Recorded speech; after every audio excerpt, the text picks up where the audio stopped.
It's been 5 years since one of our area's most attention-grabbing murders, when 20-year-old Sierah Joughin was plucked from a country road, kidnapped and killed. And it's not the first time her killer struck. Tonight, we revisit the case and whether more victims could be out there. It was shocking. People tend to repeat behaviors. Always displayed a very uneasy persona. He just has that personality and narcissistic behavior. July 19th, 2016. James Worley kidnapped Sierah Joughin while she rides her bike, 26 years after his first victim escaped his grasp. And I just know his strength and his anger.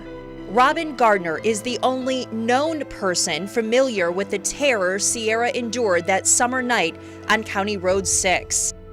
I know what it feels like to be in his arms and hear his yelling and hear his expletives and hear his hatred toward women.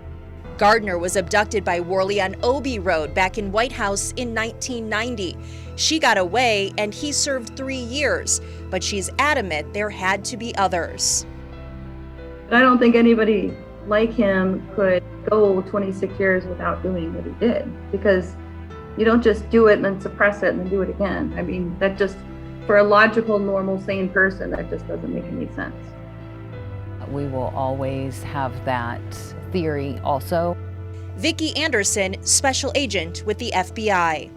It is highly unusual that someone that would have offended in a similar manner 20-some years before, has now done this and hasn't done anything in between. Investigators have said Worley fits the profile of a serial offender, but searches of his so-called barn of horrors property, including this one last year, turned up no other bodies or evidence of other victims.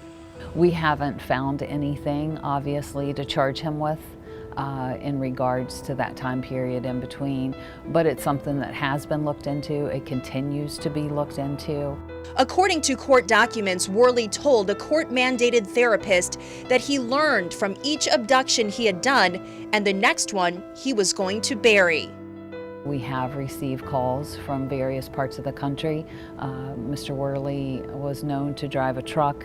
There are individuals that have been missing from the region that it's been looked at. My mom comes out and she always decorates for The this question season, of whether so there are we more get- victims is motivation for her family to continue sharing Sierra's story.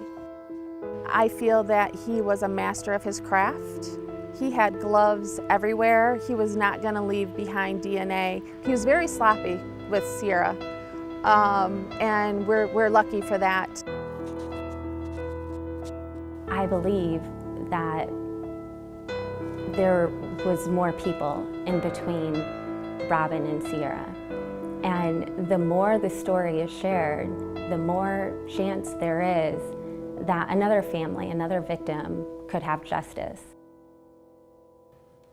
And I really like to thank Sierra's family and Robin Gardner for continuing to open up to me. And it's with the hope that they will find more victims and families and give them closure, that they continue to share their pain and their tragedy with us. And I even received a call today from a woman who said she had an interaction with James Worley. Of course, we're going to be looking into that, but we really encourage anyone who's out there who ever had any sort of interaction with James Worley that was suspicious or negative to give the FBI a call. You can also give me a call, and of course I'll pass that along. Mel, I was on the anchor desk the day Worley was arrested, and I recall vividly the police were going through that barn and gosh, they're going to find something, and then the word comes out that Robin Gardner had been abducted years before and she got away, and we're all thinking the same thing. And if he's driving a truck around the country, logically, you'd think there'd be something out there. And there are many more missing women. The FBI, they can't reveal everything that they've investigated, but they do continue to look into it to this day. But at least at this point, he's behind bars. Yeah,